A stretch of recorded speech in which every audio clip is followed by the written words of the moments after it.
What's up, everybody? We are now in Castelia City, and it's like the biggest city in the entire game. And the first thing you want to do is go down to this very first pier and talk to the scientist that's standing right there, and he will give you one of the evolutionary stones, either the leaf stone, fire stone, or water stone, according to the elemental monkey that you pick. Since I have a Panpour, I want to evolve him, but you can choose whatever you want to get whatever stone you want if you want to evolve in other Pokemon. So that's a really easy way to power up your elemental monkey, except the thing about evolving your Pan, Sage, Seer, Pour is the fact that once you evolve them into Simi, whatever version it is,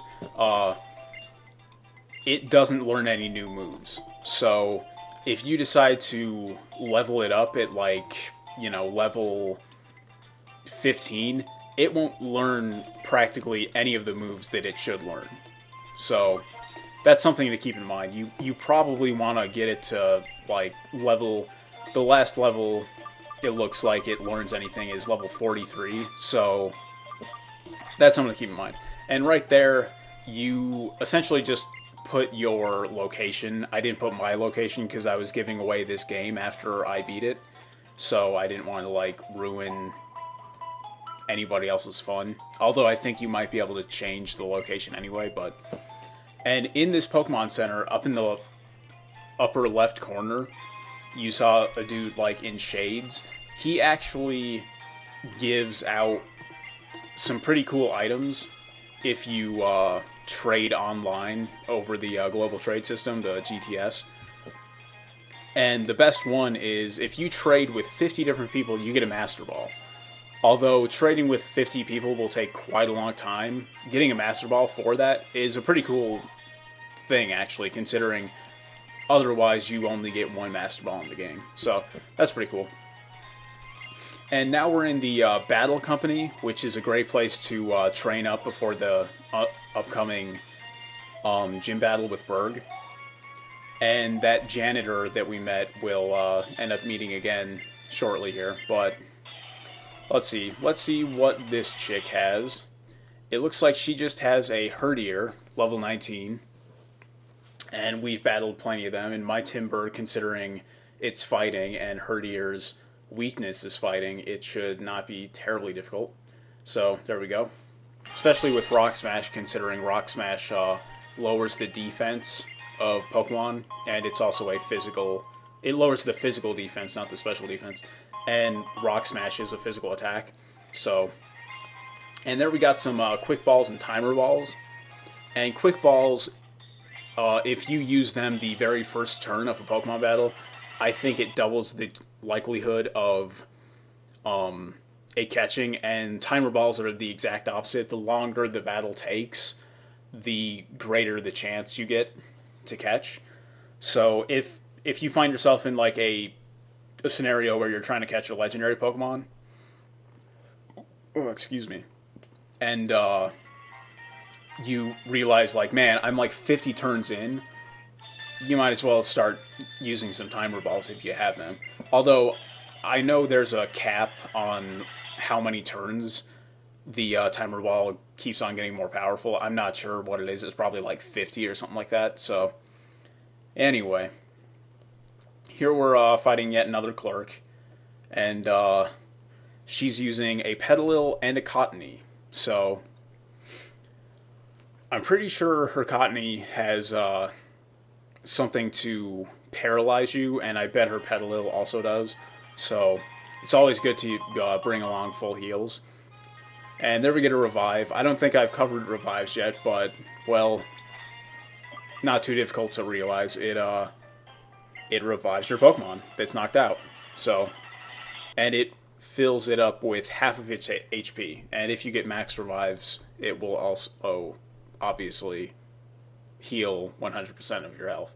So, anyway, one thing that I noticed about this game is the scientist, intro music is super creepy, and I have no clue why that's the case.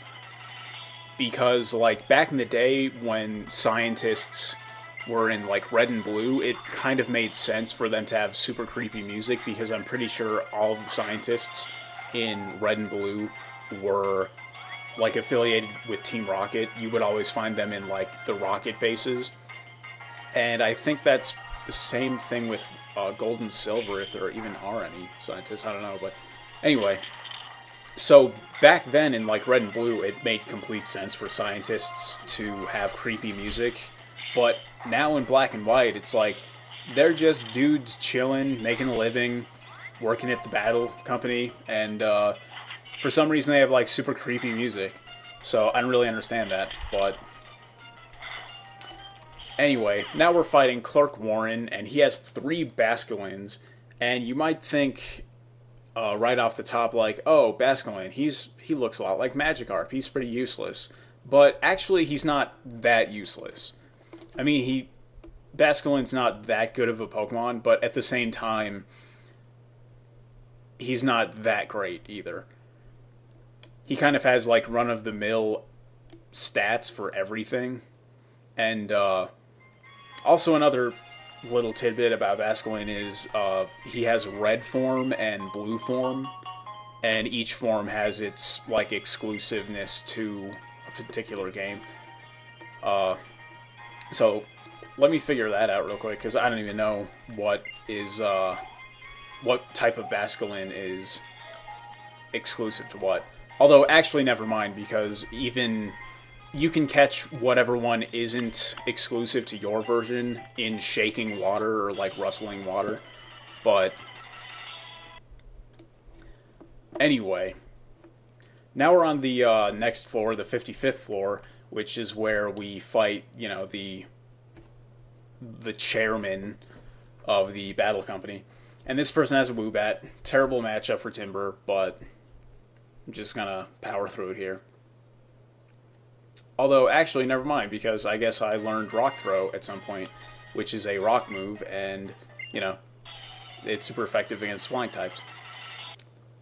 And another thing that kind of bugs me about scientists is the fact that the female sprite is the same for all generalized female scientists, as well as Fennel, who we met back in Striaton City, who gave us the Sea Gear. So that's kind of weird, because if you didn't know any better, you'd be like, oh, look, it's Fennel, let me go talk to her. And then it's like, oh, never mind, it's just some random-ass scientist that I need to battle. But, and yeah, I mean, you would think it's like 2011, like, DS cartridges probably hold quite a bit of, you know, data. You would think they could, like, put a flower in her hair, or, you know, fucking change the color of her hair, or something like that. But I guess not. So, anyway. This is Scientist Steve, I believe, and he has a Sewaddle, which, again, is pretty good practice for the upcoming battle with Burgh. And, quick question for everybody out there. If you're actually even watching this far, which I doubt anybody is, actually, you should let me know how I'm doing. Let me know if you actually like this, or if I'm just sitting here talking like a moron and you hate it. So, anyway, back to the gameplay. Now I am battling Clerk Wade, and he has the entire trio of Pansear, Pansage, and Panpour. And there I learned Chip Away on my Timber, and that's actually a pretty awesome move, considering it kind of bypasses any status effects that have been placed on the defending Pokemon. For example, if they're using Harden and it's increasing their defense and you use Chip Away doesn't give a shit. It just does the same amount of damage. So it's just like in the TCG, anything that doesn't get affected by weakness or resistance, it's kind of the same thing. And there we realized that the janitor that greeted us at the main floor of the building is actually the chairman of the battle company. So and he just disguises himself because he, you know, kind of likes to keep his status under wraps, I guess. And here we're battling the very first Trubbish of the game, and I don't know about anybody else, but I personally love Poison-type Pokemon. I like them in the games, you know, to use Toxic and just poison your opponent's Pokemon and just have them always take damage. I think that's awesome. And especially in the TCG as well. I remember one time going to my weekly tournament in Rockford, Illinois, back when I lived in Illinois, and I used a Nidoking deck, which I think had, you know, specifically the move Toxic, and instead of every turn it taking 1 damage for poison, my opponent's Pokemon taking 1 damage for poison, it would take 2 instead. And nobody else ever really used Nidoking, and in fact everybody used like Haymaker decks with like Hitmonchan and Electabuzz and Magmar and Scyther and stuff like that. And I was like the only person that tried to go out of the box that week, and I actually did pretty damn well. I think I placed like 5th out of, you know, probably like 30 or 40 people, which is pretty good. Especially considering back then, like, I think we had like 5 or 6 people who were like top 100 in the world at the time, and that was like when Pokemon was at its complete peak. So I was pretty proud of that back in the day. But anyway, new Pokemon now. We have, and I'm sure I will be totally butchering the name. I say Minccino, although it might be Minccino or something like that.